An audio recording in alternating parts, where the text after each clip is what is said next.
Bismillahirrahmanirrahim. Assalamualaikum warahmatullahi ta'ala barakatuh. Alhamdulillah, all praise to Allah. Today we are going to continue with our program on being achievers in life. So on this part, we are going back to the basic framework that if you are talking about being achievers in life, there are these important key concepts that we must understand. First, the purpose and meaning in life as Khalifa of Allah on this earth. We have elaborated, and there will be more videos giving you the detailed programs of being Khalifa of Allah as we have conducted in our Positive Islamic Psychology Practitioner Program Level 1. Alright. Then when we have understood this over the last 8-9 videos, now I'm going to explain to you the key concept of being presence in life. So this is a very important concept, because once you know your meaning and purpose in life, you have to have the presence of life. Alright. And then the other concept of implementing positive Islamic psychology, of having physical energy and wellness, keeping yourself healthy, of having a productive and good life, and having interpersonal skill of persuasion for us to become total success as achievers in life. Alright, so today I'm going to talk about this concept of presence, inshallah. I'll explain the beautiful concepts from the Quran. Allah tells us that we have to live with fullness of presence. And what does it mean? It's so beautiful. If you understand this, inshallah, you'll be motivated to have a full life based on the values of Islam. So today I'm going to tell you about the concept of presence at SEMP levels. Why? In our Achievers program, we always talk about our hierarchy of needs, from the spiritual level, emotional, mental, then physical. Not the other way around. For example, if we study Maslow hierarchy of needs, we would only be looking at the needs of, this is Maslow, your physical needs, then your social needs, alright, this is your for clothing, shelter, food, your social needs, then your needs for satisfaction, and then your sense of achievement, or what we call it, self-actualization.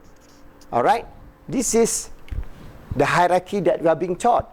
But from the Islamic perspective, our way of life is based on, our base of existence is S, spiritual. And then Allah has induced in us the eternal qualities, not only the spiritual qualities, but also the qalb. This is the roh, the qalb, the akal, and the SEMP, the jasad, the physical. So you can see two contrasting viewpoint. This I will explain in another area, because now I'm going to focus only on presence. When we talk about presence, what do you mean? We mean that we are living in the present. We are living in the present. That means living in the now. We are here now. What is the future? We do not know. What is the past? It's already gone. So what is important is our life must be focused on the now, on the presence of what we do. So how to focus on the level of being present now is very important for us to be aware. So we must have the key concept of awareness of our life. So a lot of people going through life without awareness. They are going through life like a zombie. They wake up in the morning, okay, they have their breakfast, go to work, all right, they work until they're tired, all right, then they go home, have their dinner, and then sleep. Tomorrow they repeat the cycle. So you have millions and millions of people living like a zombie with no purpose, no meaning, except to wake up, have some food, all right, go to work, drudgery or whatever it is, you just go through the motion, and then until you are exhausted and tired, all right, after a few boosts of caffeine, still not enough, they go home, still tired, then sleep and wake up. And if your life is that life, that kind of life, it is a dog life. It is like a rat on a treadmill, just running around, going nowhere. So what is important for us as Muslims is, yes, we have to work, no doubt, but we must have a life more than work. So awareness that every day of our life is a gift from Allah subhanahu wa ta'ala. It's a gift in which we must be able to utilize it to the fullest in terms of our awareness. Awareness of what? Awareness of our life as the servant and as the Caliph of Allah on this earth. That which we have spoken about many times earlier on. So awareness is, we are aware of our present condition. We are aware that we have something to do today that inshallah will bring us greater happiness, greater love, greater joy. That is very important. Not just wake up, work, go home, sleep. Alright? So try to get away from that drudgery. This is very important because especially if we are chasing just the material things in life. Alright? You are chasing just a better car, a bigger bungalow, or whatever it is that you are chasing, and you are just doing work without any awareness, you'll finally realize at the end of your life, you have nothing. At the end of your life, maybe you can be a multimillionaire. You can be so rich, but at the end of your life, you regret that life is not the fullness of life that we seek and we desire to do.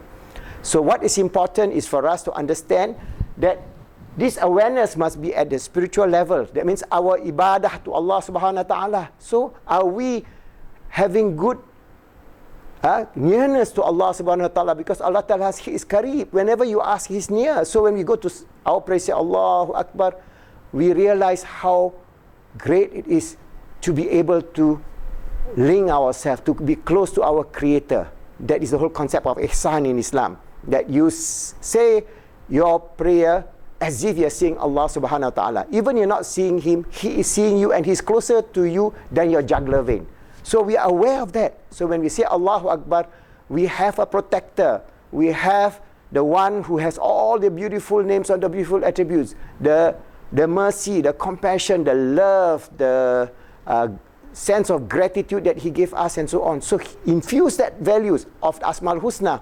Aware every single word that you say in your prayer.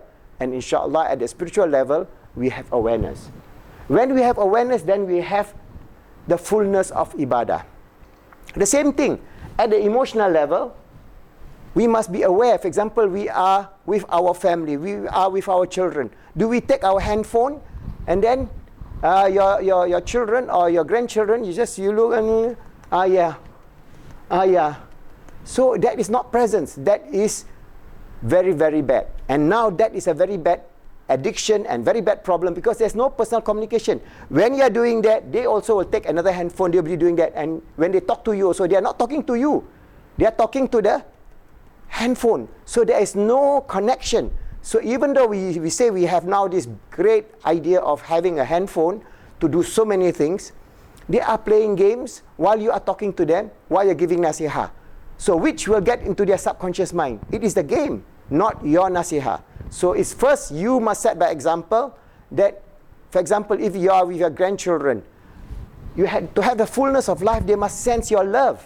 So you must give them a good hug, a good kiss, play with them, have joy with them. You have joy, they have joy. Tickle them, do whatever you play chasing with them, do play hide and seek with them, whatever that you need to do. Then they have a sense of connection with you because their love, their awareness is pure, fitrah. So they can give you the fullness of joy of life. Because the fullness of the emotional connection of human being between you, your wife, your children, your grandchildren, your friends, your families, your community, the ummah must be there. We must have that heart connection. That is al-qalb. Alright? And then the mental awareness is very important. So whatever you do, you to have focus. So every day have focus on something that you want to do and focus it in such a way that you take some small steps. We have explained to you the process of shaping process. We'll go into later into how within positive Islamic psychology, how we're going to do the shaping process to achieve greater awareness in life and greater fullness in life.